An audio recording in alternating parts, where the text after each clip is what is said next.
முட்டை இல்லாத டீ கடை வெட்டு கேக் எப்படி செய்யலான்னு பார்த்துருவோம். 1 கப்பு மைதா மாவு, 1/4 கப்பு ரவை, 1 டேபிள் ஸ்பூன் அரிசி மாவு, 1 பிஞ்ச் உப்பு, 2 பிஞ்ச் பேக்கிங் சோடா போட்டு நல்லா கலந்து விட்டுடுங்க. இப்போ 1/4 கப்பு கொஞ்சம் கூடுதல் சீனி, 3 ஏலக்காய் போட்டு நல்லா பவுடர் பண்ணி அதையும் அந்த மாவில் சேர்த்து 2 டேபிள் ஸ்பூன் தயிர் விட்டு நல்லா பிசைஞ்சு எடுத்துக்கிடுங்க. இப்போ இதில் 2 டேபிள் ஸ்பூன் எண்ணெய், வாசனை இல்லாத எண்ணெயும் விட்டு நல்லா கலந்து விட்டுவிட்டு கொஞ்சம் கொஞ்சமாக பாலை விட்டு கலந்துடுங்க. இப்போ நான் இதில் கொஞ்சமாக ஃபுட் கலர் சேர்க்கேன். சரி, இதுக்கு பதிலாக மஞ்சள் பொடியும் சேர்த்து நல்லா பிசைஞ்சு ஒரு 10 நிமிஷம் ஊற வச்சுருங்க. நல்லா ஊறி வந்துடட்டு.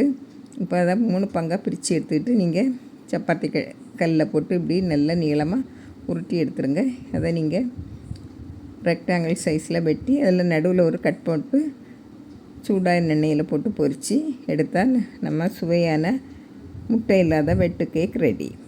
பாருங்கள், மேலே கிறிஸ்பியாக உள்ள சாஃப்டாக இருக்கும். இதே மாதிரி நீங்களும் செய்து பாருங்கள்.